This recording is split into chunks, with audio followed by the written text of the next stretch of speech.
Hola, hola, ¿qué tal? ¿Cómo están? Bienvenidos. Una vez más nos podemos encontrar y una vez más hay que celebrar esto, porque no son pocas cosas las que nos concede el cielo. Estar reunidos, compartir juntos, compartir con amigos y además, como si fuera poco, sacar un tiempo para meditar en cosas importantes. Y luego que Faraón dejó ir al pueblo, dice nuestra porción, luego que Faraón dejó ir al pueblo, Dios no los llevó por el camino de la tierra de los filisteos, que estaba cerca, porque dijo Dios, para que no se arrepienta el pueblo cuando vea la guerra y se vuelva a Egipto. Esto es Éxodo capítulo 13, versículo 17, primer versículo de la porción de la parashá Beshalach, que traducido es cuando envió. ¿Cuándo envió Faraón al pueblo? Porque si bien la Reina Valera, que es la que acabo de leer, y las distintas versiones tradicionales ponen como luego que Faraón dejó ir al pueblo, pero la expresión aquí no es dejó ir, sino envió, shalach, ahí está la raíz shalach, de donde viene shaliach, enviado, que es lo que luego en los escritos neotestamentarios apostólicos viene siendo la raíz de lo que se usa como apóstol, ya derivado más del griego, pero la raíz gramatical es shaliach, shalach, enviar. Luego que Faraón envió al pueblo, para allá, beshalach. Y así como comienza nuestra porción, una porción muy cargada, pero muy cargada de narrativa, de sucesos emocionantes, sucesos preocupantes, revelaciones místicas muy interesantes, llenas de alusiones proféticas, etcétera, etcétera. La hacen una porción sin igual, definitivamente. Una porción sin igual, definitivamente.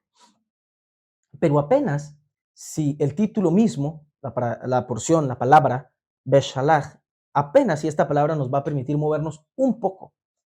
Con lo cual, con todo y que la porción está llena de, como le decía, de toda esta narrativa, aquí se da el canto de Miriam, hermana de Aarón y de Moisés, y demás personas a la orilla del mar. Aquí se da lo de las aguas que eran amargas, aquí se da el inicio del entrar del pueblo en, en el desierto como tal, y un montón de sucesos.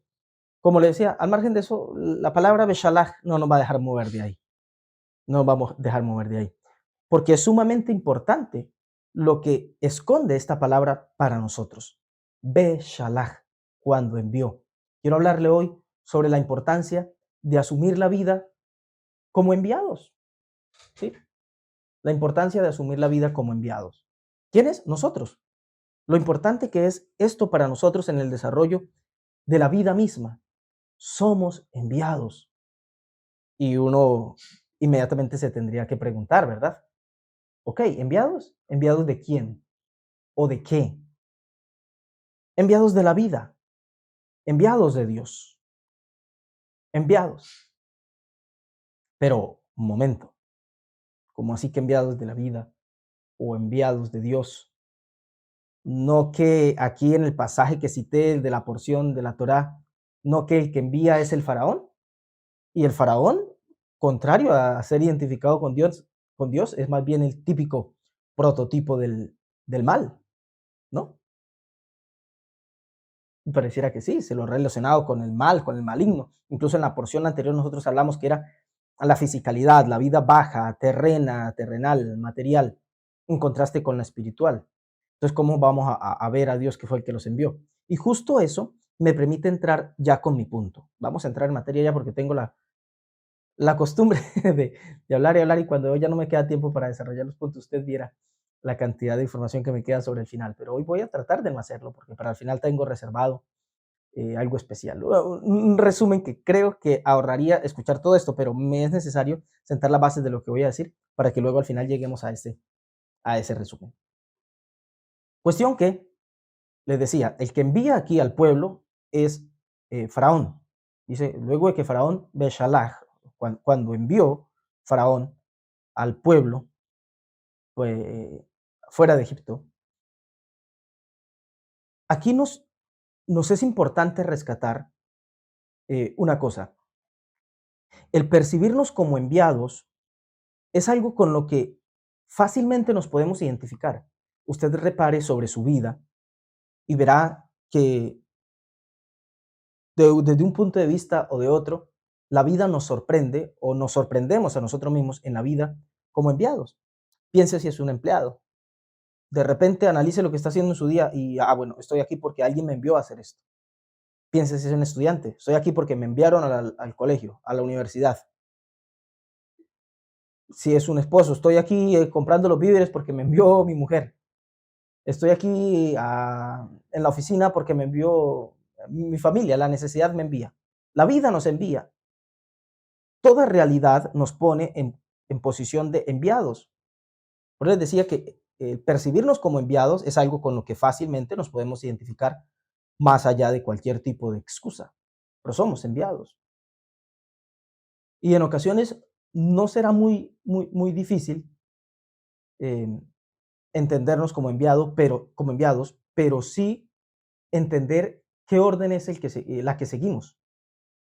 ¿La orden de quién? ¿Enviados a qué? Pero lo que definitivamente siempre es claro es el sorprendernos como enviados.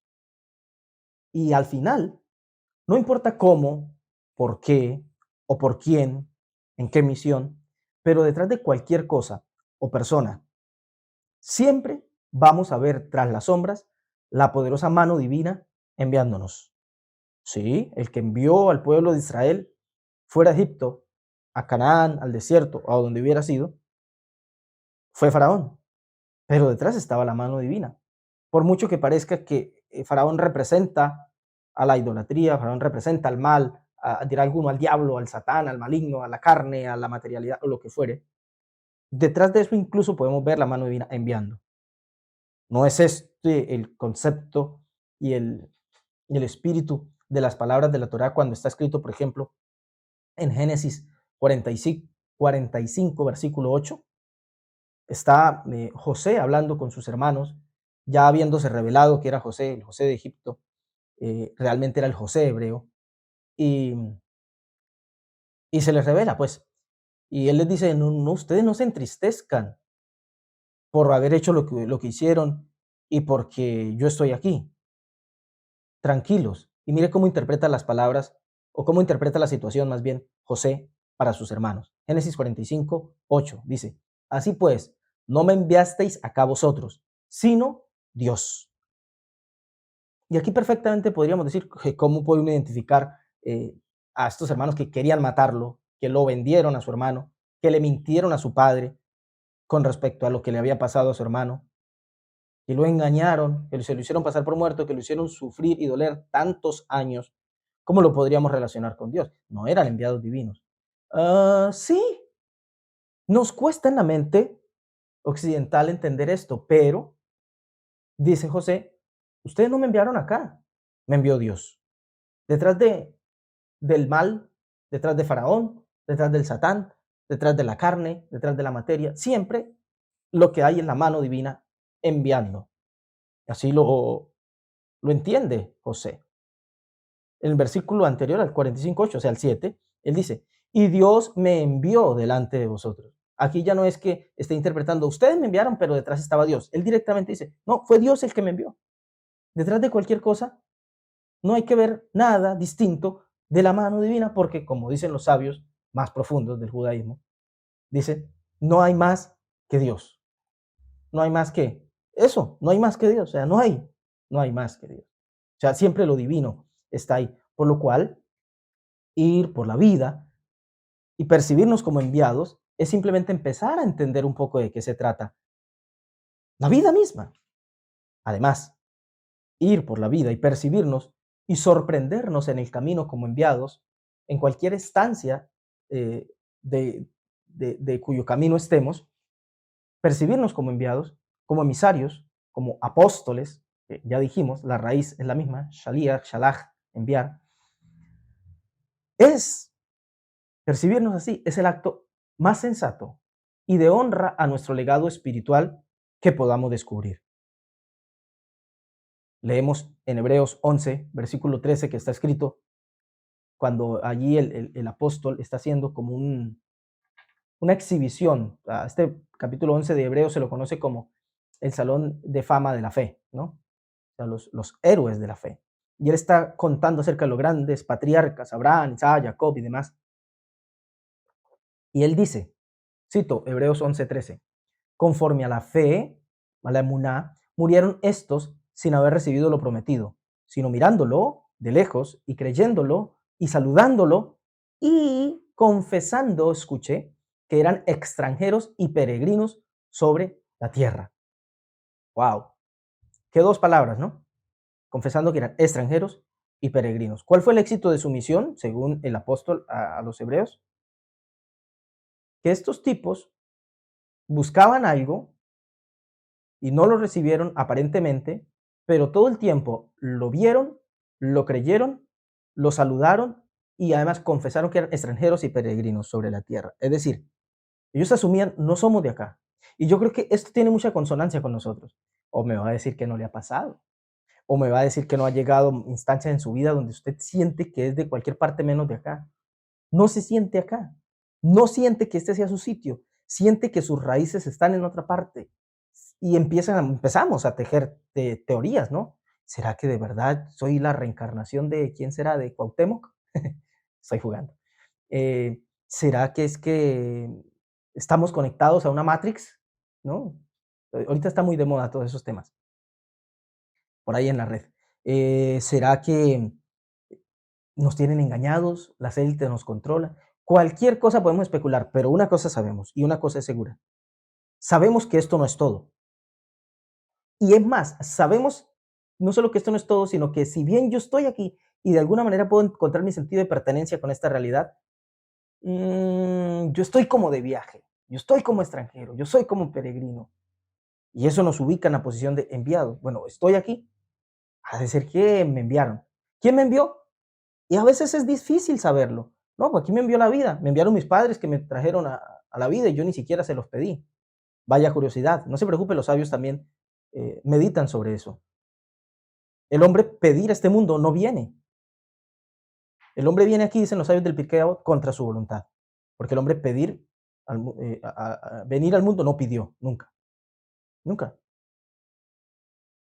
Pero una vez tenemos uso de razón, ya nos vemos aquí y no hay nada que podamos hacer al respecto, aparentemente. Entonces, venimos y es difícil de entender de dónde. De mis padres, como les decía, la voluntad, un acaloramiento de mi papá. La evolución me trajo aquí y me envió.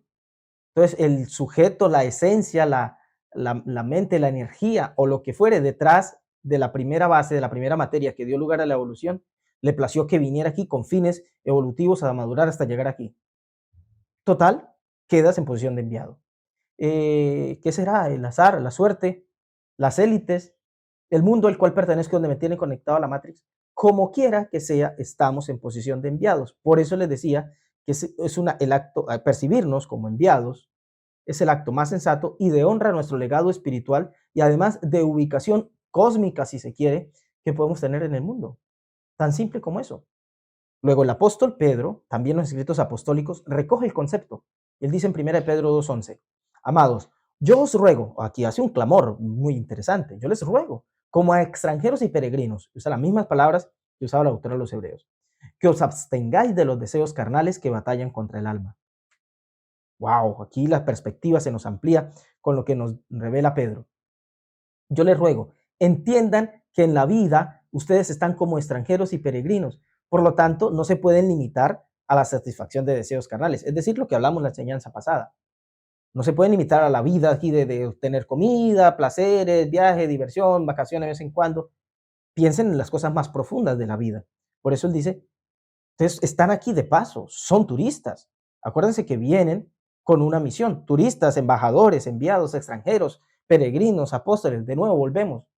Juegue con las palabras como quiera, pero entienda el concepto. Por lo tanto, no se pueden reducir y entretener teniendo algo que hacer. No se pueden entretener simplemente con comida y bebida y cosas semejantes, porque eso batalla contra la esencia de su ser, o sea, el alma. ¿Y cuál es la esencia de mi ser? Vine, me enviaron. Ahora, que si esto hace la diferencia, hace toda la diferencia. Me va la vida en ello. Me va la vida en ello. Básicamente, creo que la hace porque creo que son Dos, las grandes razones por las que entender esto es fundamental en el desarrollo de cualquier vida. En primer lugar, tiene que ver con un asunto de la divinidad y de tu lugar y mi lugar en la divinidad. Permítame que lo desarrolle. El percibirnos como enviado de los mundos superiores, nos hace más conscientes de esos mundos superiores, de la propia divinidad. De nuevo le digo, usted luego póngale Dios, póngale lo que usted crea, como usted lo llame, pero el percibirnos como enviados de esos mundos trascendentes, más elevados, de dimensiones más altas, lo que usted quiera, nos hace más conscientes de esa realidad. Sí, porque si hay emisario, es porque hay un emisor. O sea, si hay un enviado, es porque hay un enviador que le envió. Y es muy distinto decir que crees que hay un Dios con el cual poco y nada tienes que ver y aprehenderte como un enviado, un emisario cuyo emisor es ese Dios. Eso es muy distinto. Es muy distinto decir, no, sí, hay un Dios allá arriba, hay un Dios que hizo el cielo y la tierra, Padre nuestro que estás en los cielos, ¿no? Lejos, por allá, acá. Es nuestro Padre, pero igual está por allá en los cielos, cielos de los cuales poco y nada sé. Es muy distinto esto y el aprehendernos como enviados, como emisarios del cielo, cuyo emisor es ese ser. Porque nuestra relación entonces ya no es en abstracto, ya no es en general. Ahora nuestra relación es muy particular y directa. Es tu vida en relación y respuesta a la realidad divina.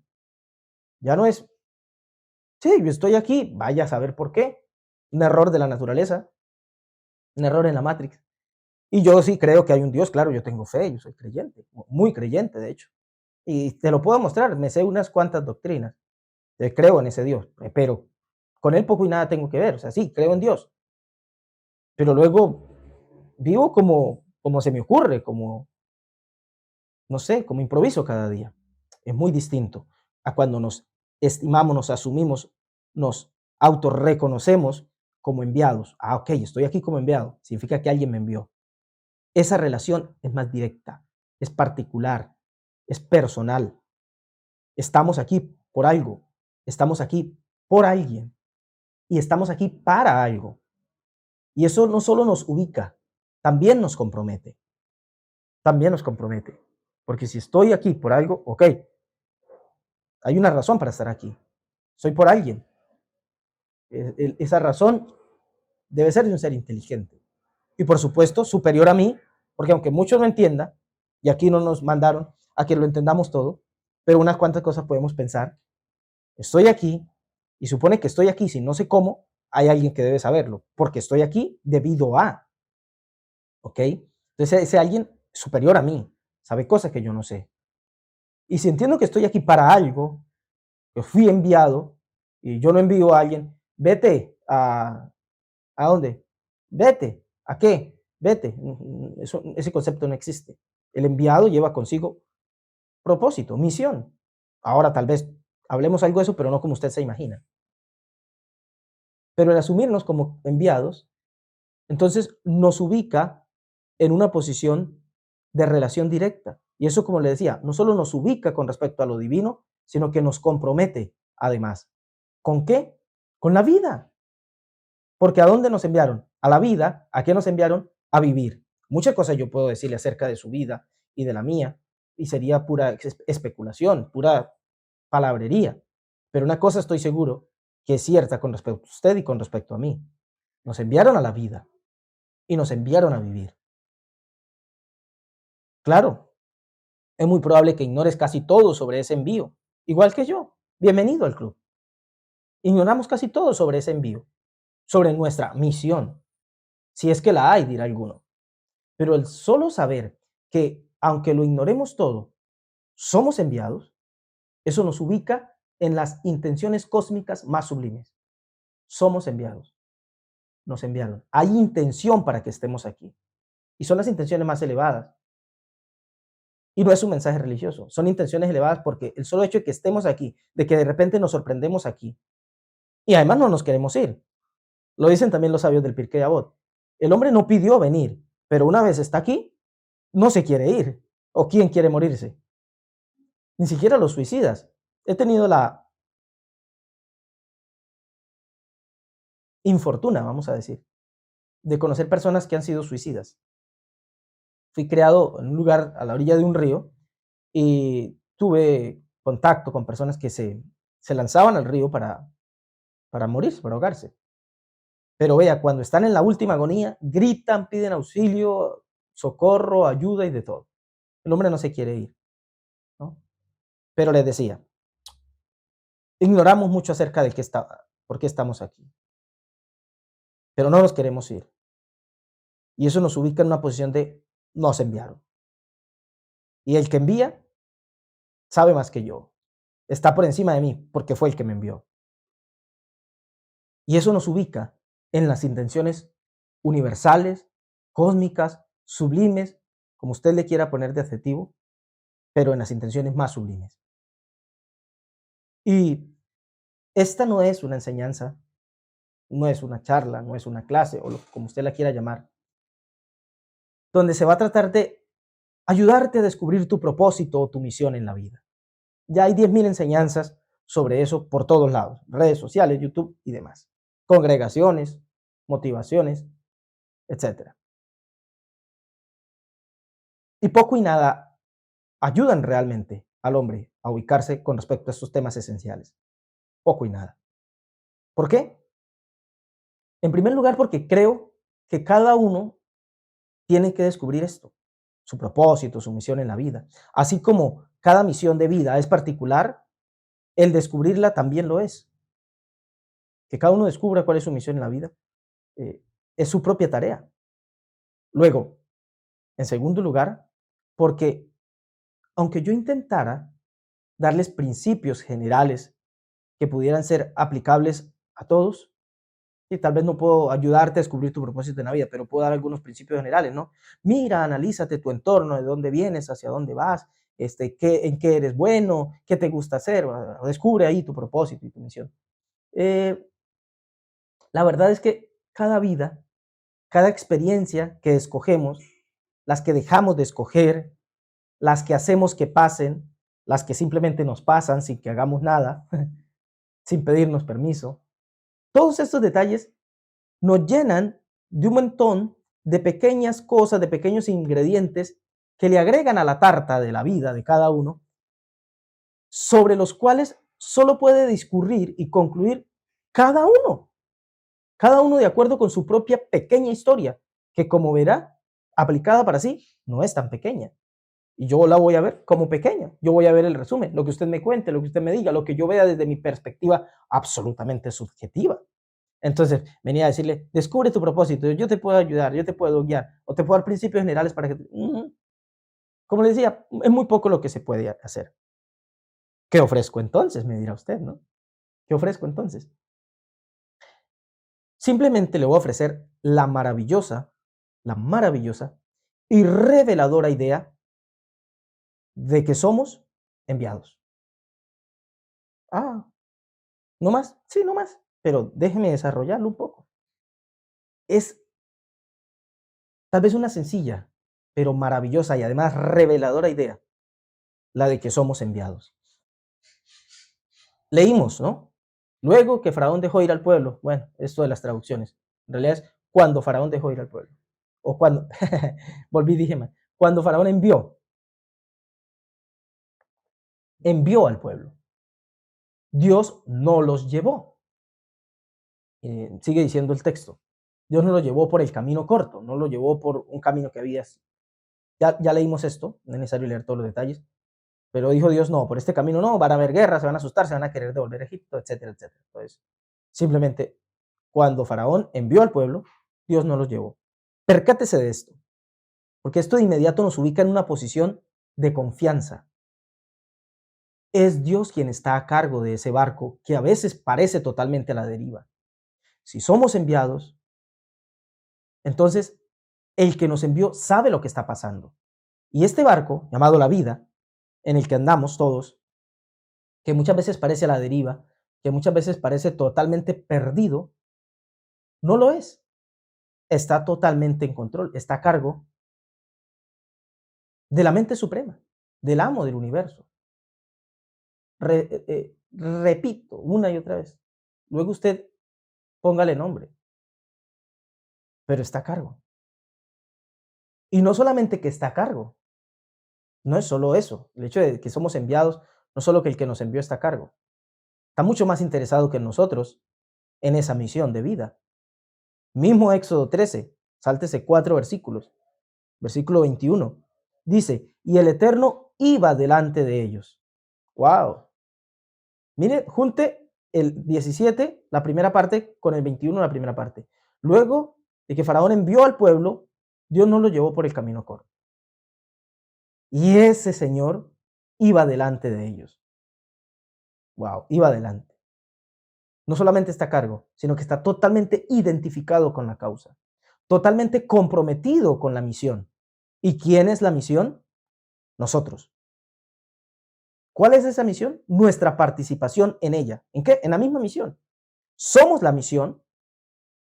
Nuestra parte en la misión es participar de la misión y así con cada uno.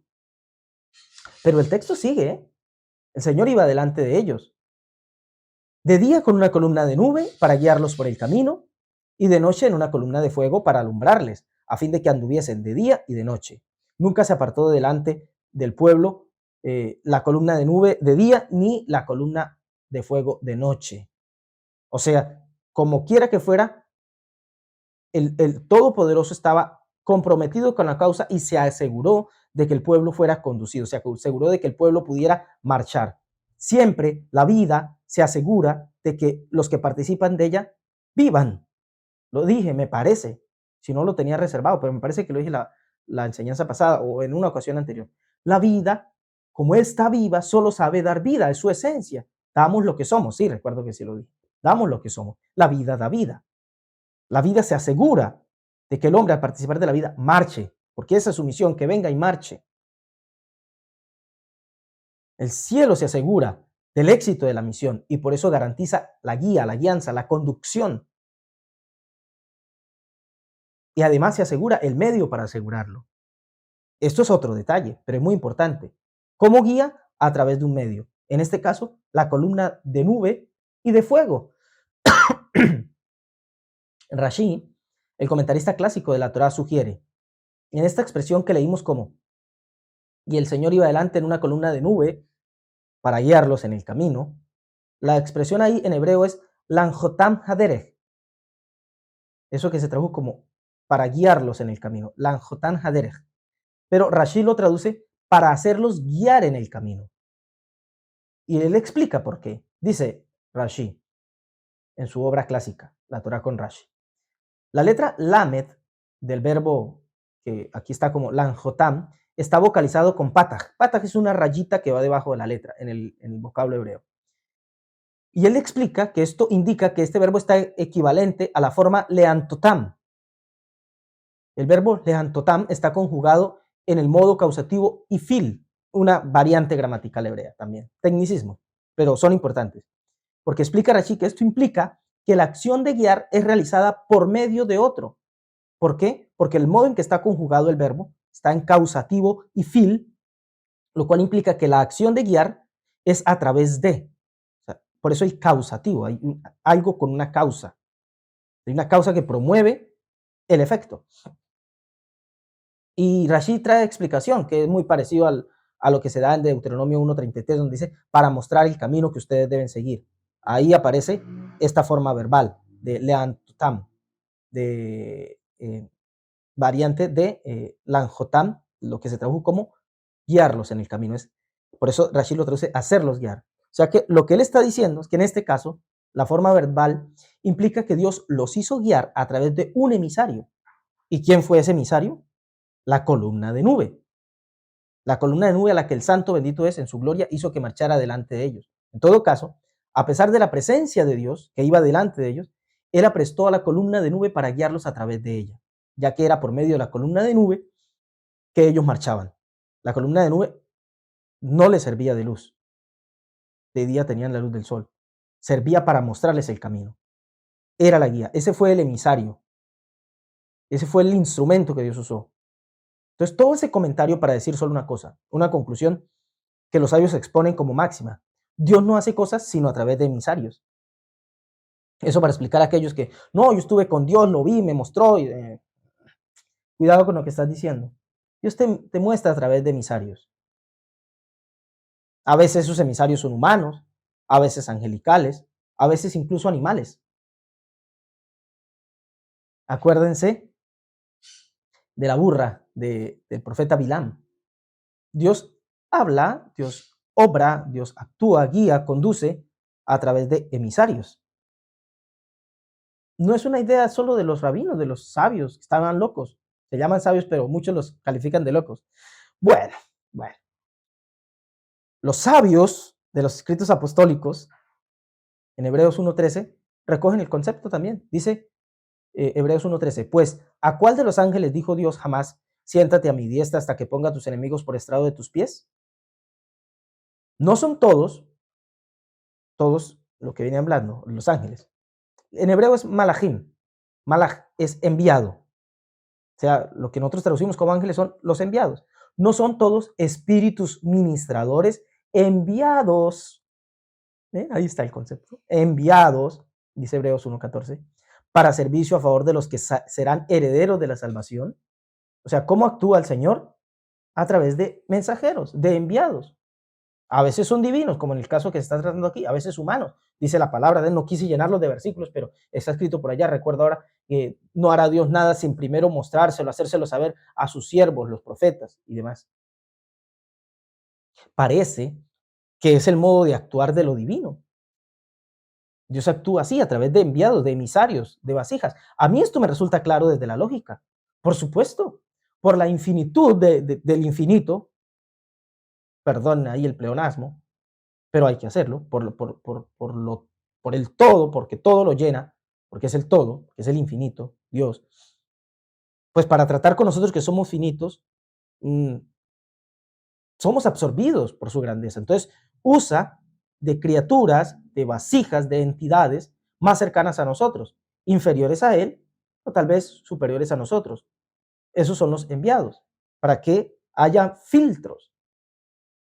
Hoy no quiero ir tanto a esos temas, pero me resulta lógico, como le digo, porque es claro que es el modo de actuar de la divinidad, a través de vasijas, a través de emisarios, a través de enviados. Y entonces yo concluyo, un enviado de Dios es la forma en que Dios actúa, según la Torá, según Rashi, según la Biblia, según los apóstoles. Un enviado es la forma en que Dios actúa. Un enviado es su obra, por lo que un enviado es la obra de Dios. Por lo que cuando te percibes como enviado, te percibes como la obra de Dios. Ah, bueno.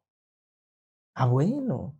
Entonces, si soy enviado, yo soy la obra de Dios. Mucho se habla de amar la obra de Dios, respetar la obra de Dios, servir a Dios en su obra. Tú eres la obra de Dios. Mire, esto si se quiere es la base del respeto y el amor por el otro. La base de lo que conocemos como el amor al prójimo es esta. Porque cuando tratas con el otro, pueda que estés tratando con nada más y nada menos que la misma obra de Dios. Por eso hay que respetar al otro. El profeta Habacuc decía en su obra, dice Habacuc 3.1, oración del profeta Habacuc sobre Sigionot. Oh Eterno, he oído tu palabra y temí. Oh Eterno, aviva tu obra en medio de los tiempos. ¿Qué es lo que le está diciendo aquí? Aviva tu obra.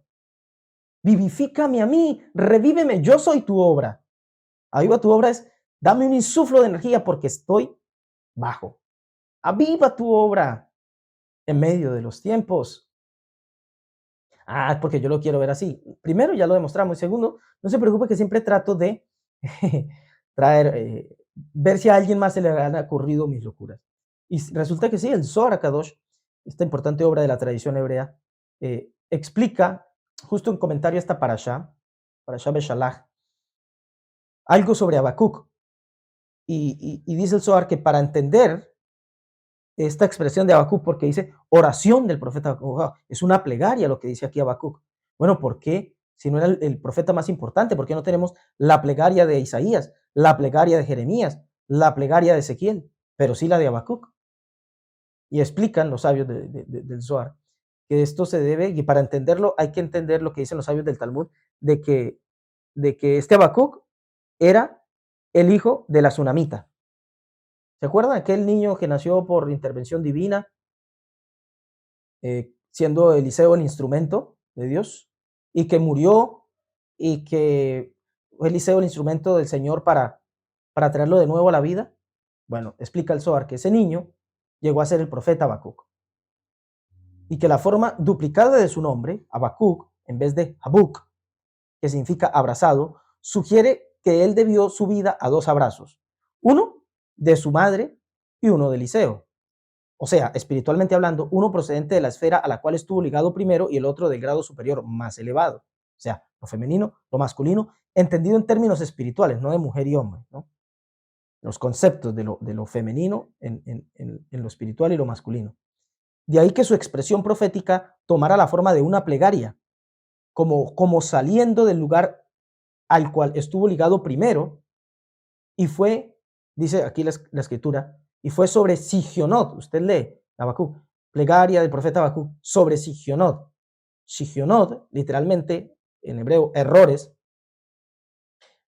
porque el día en que se anunció el nacimiento de este chico, dice el Zohar, fue el día de Año Nuevo, Rosh Hashanah, Yom Teruah, cuando los errores de la humanidad son juzgados por el Todopoderoso, dice el Zohar. Por lo cual, cuando se agitó en él el espíritu de la profecía, tembló diciendo: ojo Señor, yo tengo noticia de ti y ya temo.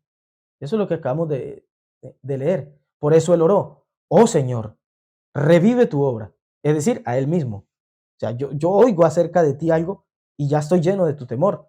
Porque yo me doy cuenta, yo sé quién soy, yo sé de dónde vengo, cuál es mi fuente, mi raíz espiritual, lo que se necesitó de mí para que volviera a vivir.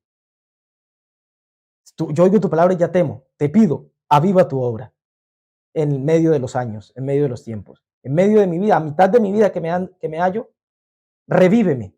En la ira recuerda la misericordia. Actúa con bien, haz tu obra es, hazme a mí. Mucha información, lo sé, pero solo me interesaba la visión de los sabios respecto de que el hombre es la obra divina. La obra de Dios es el hombre. Por eso somos sus enviados.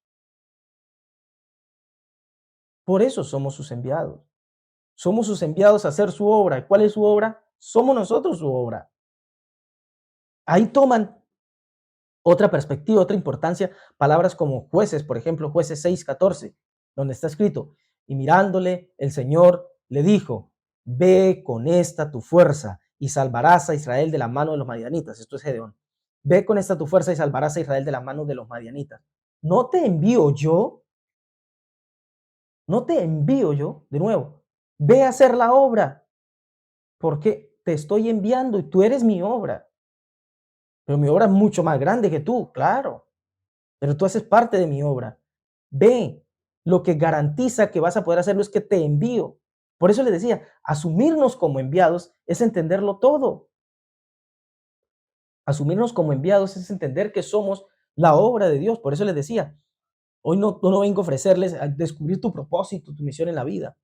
Algo mucho más sencillo, pero es revelador. La idea de que somos enviados.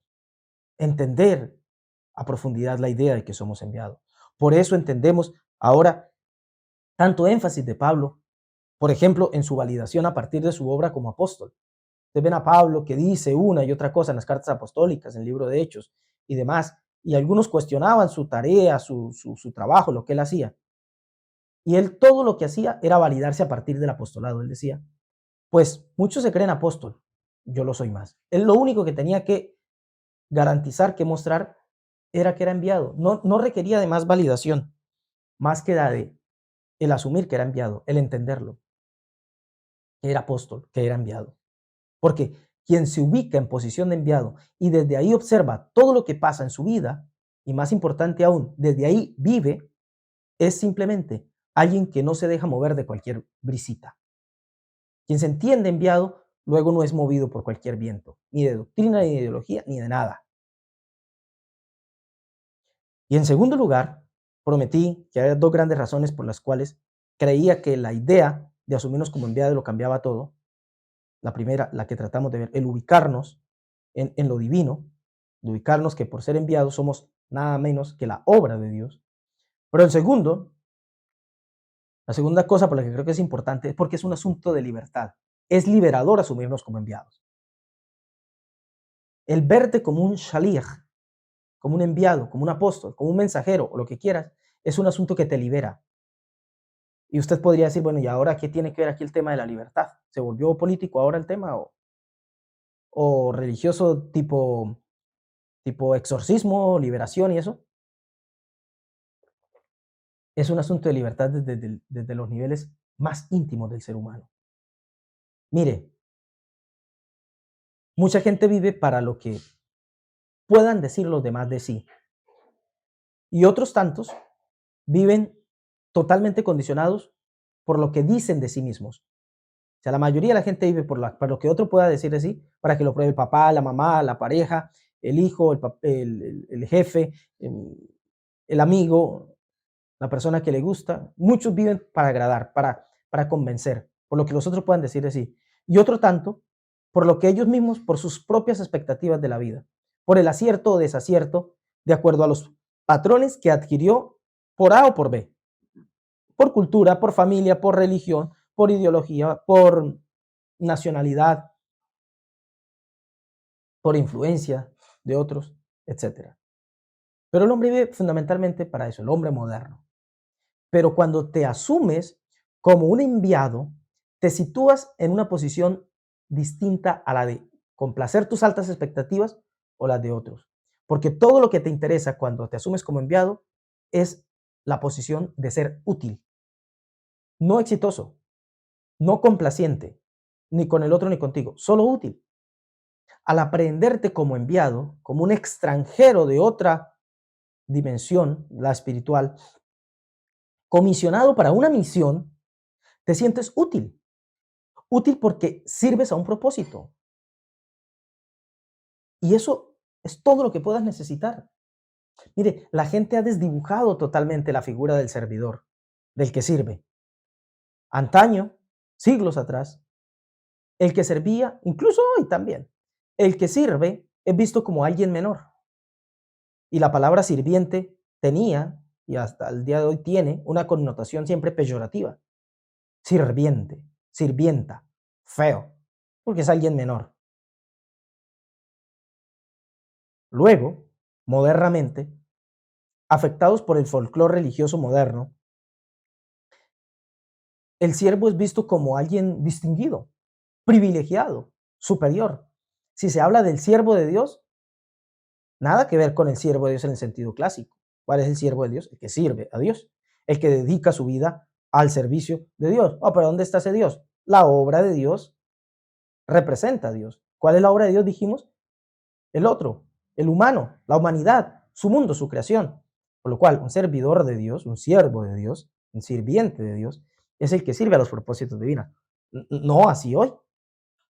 El siervo de Dios, ¿quién es? El privilegiado, el que tiene algún don de hablar, de convencer, de chamullar, de engañar, o efectivamente dice cosas que son ciertas, enseñanzas buenas, buen exponente, pero eso lo pone en posición de superior, de decirle al otro qué hacer, de mostrarle al otro su ignorancia con respecto a la sabiduría de este.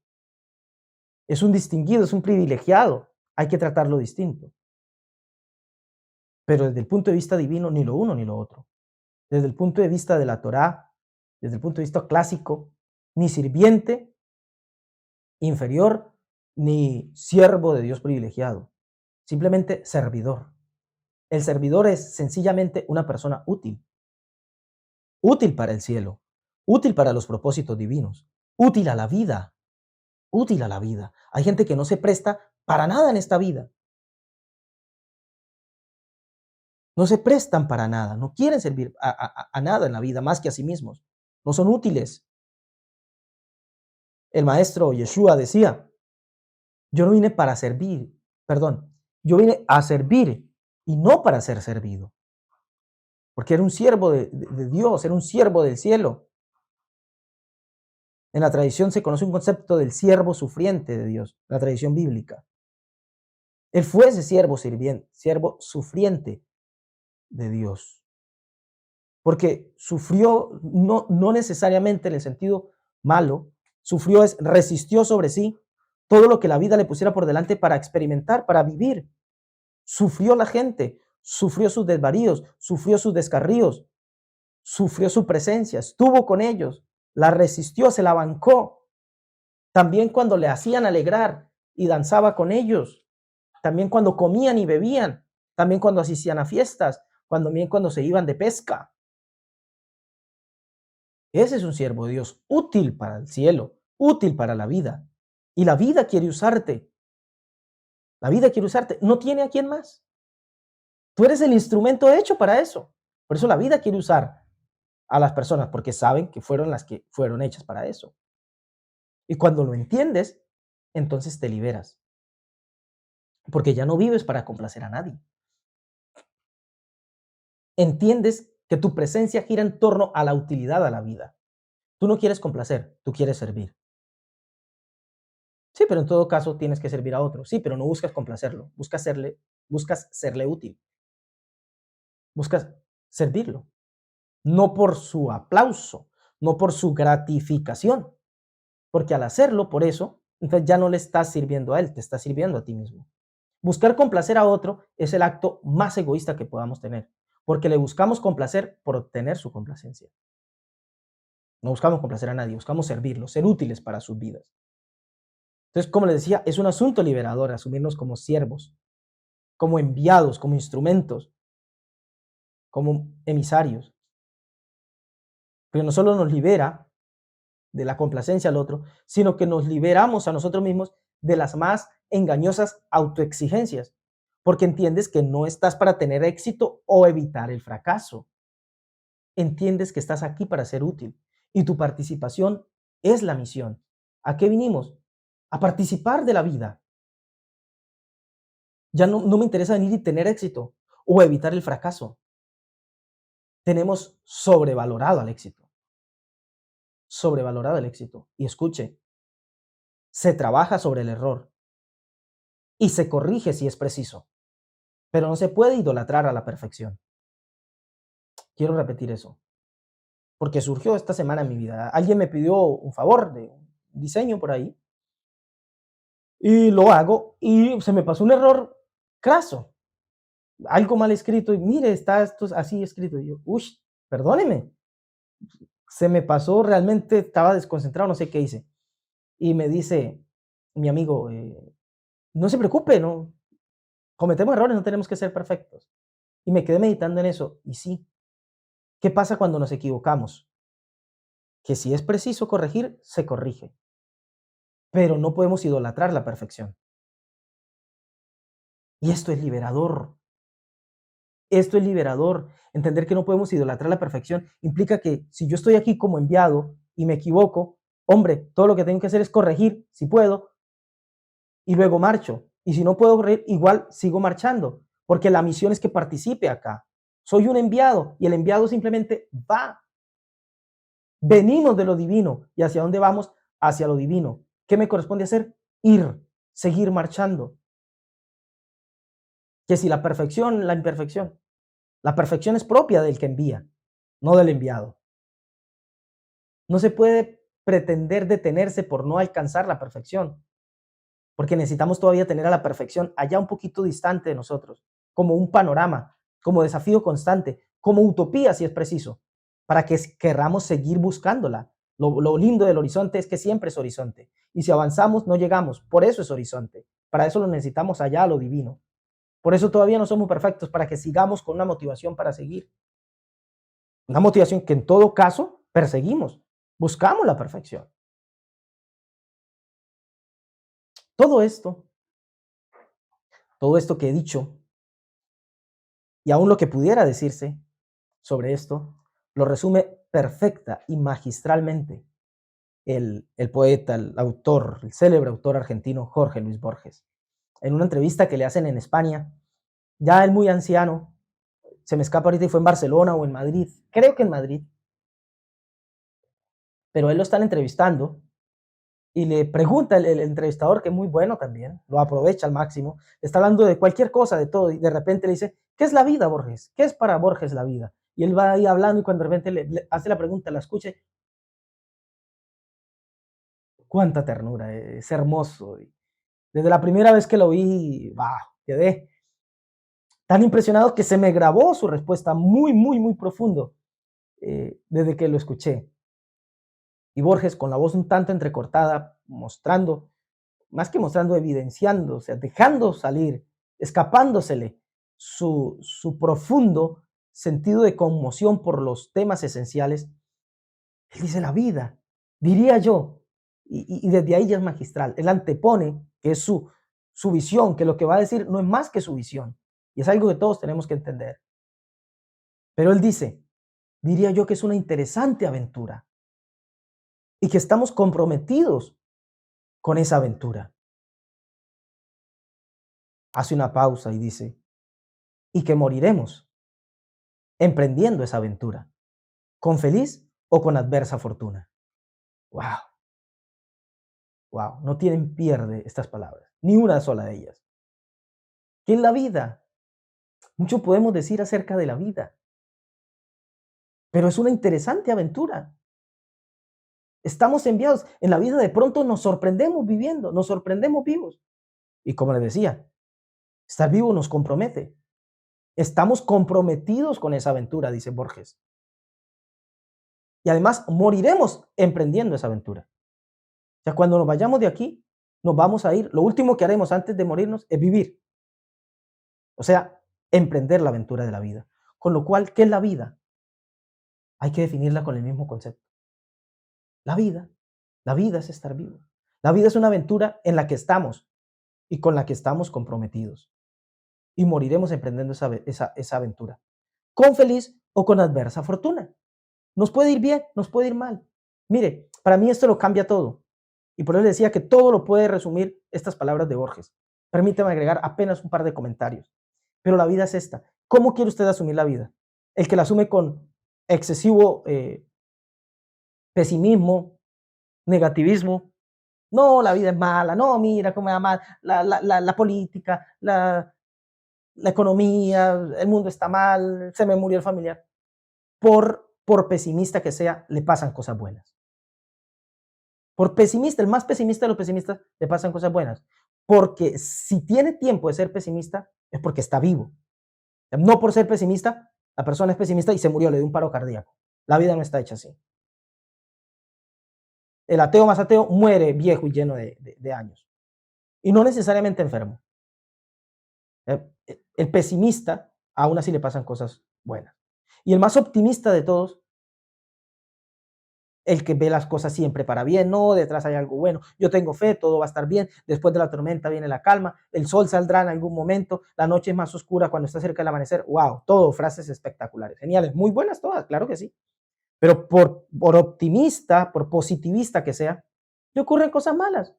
El optimista más optimista que tiene fe, de repente también le duele la muela, la cabeza, se le muere el cónyuge, el padre, el hijo, Hasbe Shalom, pero también les pasa. Así sea como prueba para que su fe lo lleve a luego hacer milagros o lo que quiera. Pero al más optimista también le pasan cosas malas. Para qué traigo este mensaje dual, contradictorio, paradójico, lo que usted quiera? ¿Para qué traigo esta dicotomía? Para señalarle una cosa. La vida es una interesante aventura. Por mucho que la quieras ver bien, pasan cosas que no nos agradan. Por muy mala que la quieras ver, pasan cosas que nos mantienen vivos y nos va bien. Y aún el más pesimista de vez en cuando se le roban sonrisas, la vida le roba sonrisas. Así que de todo lo que se trata es de venir y de participar de esta aventura. Somos enviados, estamos vivos. Te van a pasar un montón de cosas aquí, pero tienes que entender que tu misión aquí es que experimentes esto, que hagas parte de la ceremonia más grande de todos los tiempos. El culto, el servicio, la ceremonia espiritual más grande que se le haya podido rendir alguna vez a lo divino se llama la vida. La ceremonia humana. Ser humano es una ceremonia en sí mismo. Tu vida es una ceremonia. Tu vida es un culto a lo divino. Vívela con ese entendimiento. Estamos en una interesante aventura, dijo Borges. Ahora yo agregué, estamos en una interesante ceremonia. Vivamos la ceremonia. Se trata de vivir. La vida es vivir. Estamos aquí para participar de la vida. No entendemos nada y en el camino nos sentimos perdidos, como dice otro argentino, Gustavo Cerati. Dice en una de sus canciones, Magia, si no me equivoco, es el título de esta. Dice, tal vez parece que me pierdo en el camino. ¿Quién no? Bienvenido al club, Gustavo.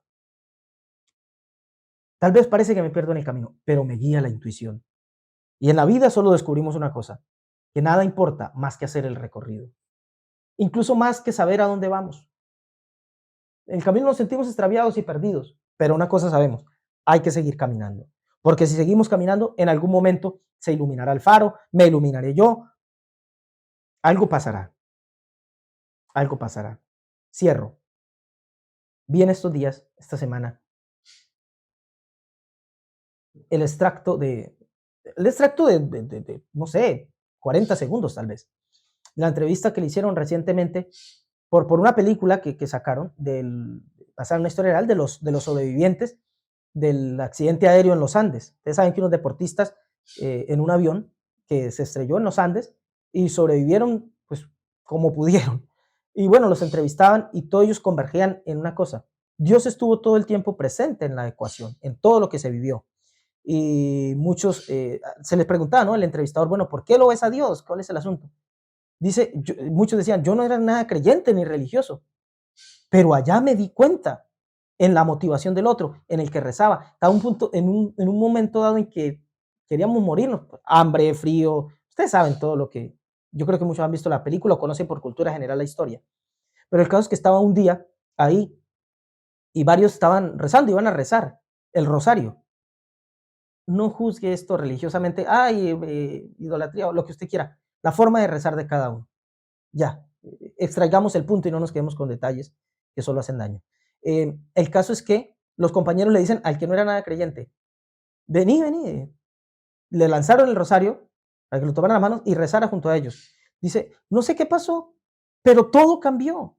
El ánimo cambió. O sea, la importancia de la fe, de incorporar en la realidad de la vida la concepción de lo supremo, de lo divino, cambió todo. Y al final terminamos sobreviviendo. El ánimo nos cambió, todo cambió con la concepción de lo divino. Y es lo que yo les decía hace un rato. Decir, hay un Dios por allá lejano, sí, eso no compromete, eso no pasa nada con la vida. Sí, la vida está llena de creyentes. Diría alguien, el infierno está lleno de creyentes. Pero no se trata de eso. Se trata de entendernos aquí como enviados, porque eso sí nos compromete. Decía uno de estos entrevistados, uno de los sobrevivientes, decía, claro que la idea de Dios lo cambia todo. Porque cuando yo entiendo, bueno, hay un Dios, entonces yo me detuve a pensar, y esto es sobre lo que yo lo quiero hacer reflexionar. Ok, si hay un Dios, me envió a mí, me envió aquí a la vida. Y no puede ser que me envió para que yo muera aquí en estas montañas llenas de hielo. Ah, no. ¿Será que no? Pero a ti no te envió a morirte ahí, pero sí envió a una persona que se muera en un accidente de tránsito. Sí envió a una persona que se muera por un asesino que lo quiere robar en la calle y por robarle el celular lo mata. Sí muere de un cáncer. Que son los elementos y los argumentos que usa más de uno eh, para denigrar de la fe. No, si Dios existiera no habría hambre, no moriría gente de hambre, no moriría gente asesinada, no habría tanta maldad. Tranquilos, ¿cómo estás viendo la vida? Miren lo que dijo este sobreviviente, dijo, yo asumí que pues, hay un Dios que me envió aquí, no me pudo haber enviado a morir a estos Andes, pero es más, si me envió aquí a la vida y estoy vivo, y me envió para que yo esté aquí, no puedo ver, no puede ser malo, no puedo ver como mal que yo muera aquí en esto, muera en esto que estoy viviendo y que eso pueda ser algo malo. No puede ser. Cuando entendí esto, dice el sobreviviente, entender que estoy aquí, que Dios me envió y que no puede ser malo, que estoy aquí y que luego muera, eso me llevó a cambiar todo en mi perspectiva de vida. Porque entonces empecé a disfrutarme de lo que estaba pasando, a vivirlo con conciencia. Lo voy a vivir con conciencia. Después de esto simplemente me iré, pasaré a otra esfera, trascenderé o se acabará y todo, me fundiré con la nada. Para los que dicen que no hay nada, que después de la muerte no hay nada, son los más creyentes de todos. ¿Por qué? Porque están creyendo que el ser humano que viene de la nada, después de la muerte, volverá a la nada, o sea, se va a fundir con su creador, la nada. Hermoso juego de palabras, ¿verdad? Hermoso. Total, que cuando asumimos la vida como enviados, cuando asumimos a Dios no como un ser distante por allá, sino que me envió aquí, esto me compromete con la vida, esto hace que yo me disfrute esta aventura. Después, ¿qué va a pasar? Me fundiré con Él, se acabará la historia, se acabará el sueño, no importa. Lo que sí sé es que aquí estoy vivo y que estoy comprometido con la vida. Estamos comprometidos con esta aventura, con feliz o con adversa fortuna, pero nos iremos de aquí viviendo esta aventura. Por lo tanto, lo que voy a hacer es participar de ella, pero con conciencia, porque al hacer conciencia de mi participación, hago conciencia del que me envió.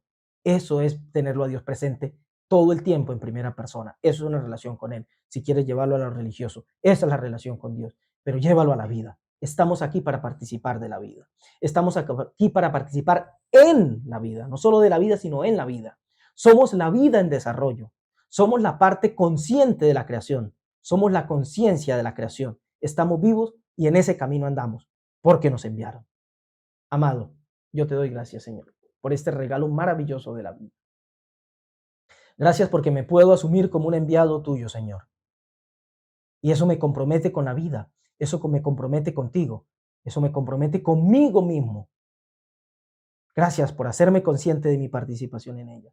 Gracias por hacerme saber que tú me has enviado a que participe de esto. Y de que no puedo entender muchas cosas. ¿Por qué me enviaste? ¿Cuándo me enviaste? ¿Por qué razón? ¿Por qué no a otro? ¿Qué tengo que hacer? Pero una cosa sé, tengo que vivir, tengo que responder dignamente al privilegio, al regalo de la vida. Y tengo que responder con vida. Yo hoy estoy aquí y me presto para ti, Señor. Me entrego a ti. Heme aquí, aquí estoy. Quiero vivir, Señor. Heme aquí. ¿Qué pides de mí? Te lo doy. Vivo. Quiero asumir mi día a día. No mi tiempo, no mi vida en general. Mi día, mi oportunidad, cada minuto y cada segundo que pones delante de mí. Cada oferta, cada cosa que pones delante mío. Para que diga que sí o para que diga que no. Pero para que las viva, para que las experimente con plena conciencia. Porque esa es tu obra. Ese es tu actuar. Esa es la vida. Quiero honrarte, supremo amo del universo. Quiero honrarte viviendo y asumiendo con dignidad, con valor, con amor y con gusto y con pasión y con placer esta oportunidad de vivir. Gracias por ello. Ayúdame a vivirla a la altura del desafío, a la altura de lo que significa estar vivos. Para tu gloria y para tu honra. Gracias, Señor. Amén. Baruch Hashem, bendito sea Dios.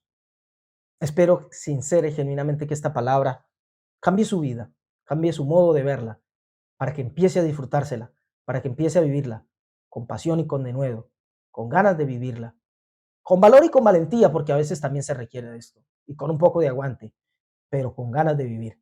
Anímense, cuídense, viva mucho y una buena vida. Una feliz semana para todos. Shavuot Tov.